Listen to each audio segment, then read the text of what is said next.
বাংলাদেশ ও জাপানের প্রস্তাবিত অর্থনৈতিক অংশীদারিত্ব চুক্তি কার্যকর হলে বাড়বে দুই দেশেরই বাণিজ্য ও বিনিয়োগ। এর ফলে জাপানে তৈরি পোশাক সহ প্রায় ৭,৫০০ পণ্যে শুল্কমুক্ত প্রবেশাধিকার মিলবে। সিপিডির এক সেমিনারে বক্তারা বলেন, ইপিএ চুক্তি বাস্তবায়ন হলেও বহুমুখী হওয়ার সুযোগ তৈরি হবে রপ্তানি খাতেও।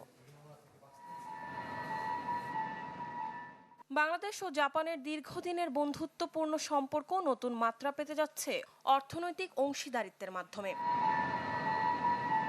পরিসংখ্যান বলছে ২০০১ সালে জাপান থেকে ৩১৬ মিলিয়ন মার্কিন ডলার বৈদেশিক সহায়তা পায় বাংলাদেশ।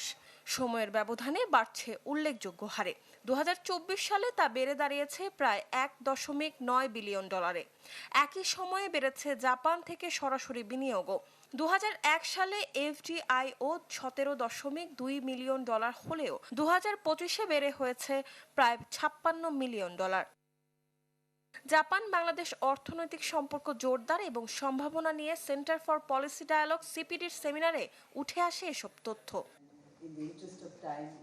প্রস্তাবিত অর্থনৈতিক অংশীদারিত্ব চুক্তি কার্যকর হলে বাংলাদেশের জন্য বড় ধরনের বাণিজ্যিক সুযোগ তৈরি হবে উল্লেখ করে বক্তারা বলেন, চুক্তির আওতায় তৈরি পোশাক সহ প্রায় ৭,৫০০ পণ্যে শুল্কমুক্ত প্রবেশাধিকার মিলবে, যা দেশের মোট রপ্তানি আয়ের ৯৭%।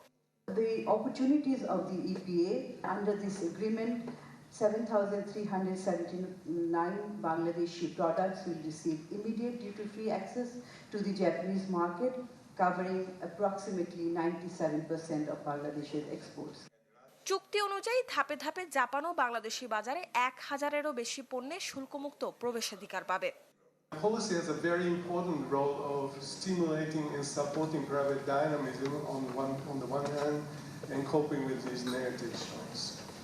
সেমিনারে অর্থনীতিবিদরা বলেন, এই চুক্তি কার্যকর হলে দেশে জাপানি বিনিয়োগ বাড়বে, প্রযুক্তি স্থানান্তর হবে ত্বরান্বিত, বহুমুখী হওয়ার সুযোগ তৈরি হবে রপ্তানি খাতে।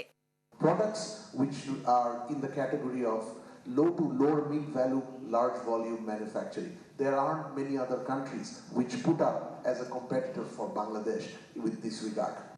সেই সাথে তারা বলছেন, উন্নয়নশীল দেশে উত্তরণের সম্ভাব্য বাণিজ্যিক চ্যালেঞ্জ মোকাবেলায় এই ইপিএ গুরুত্বপূর্ণ ভূমিকা রাখবে।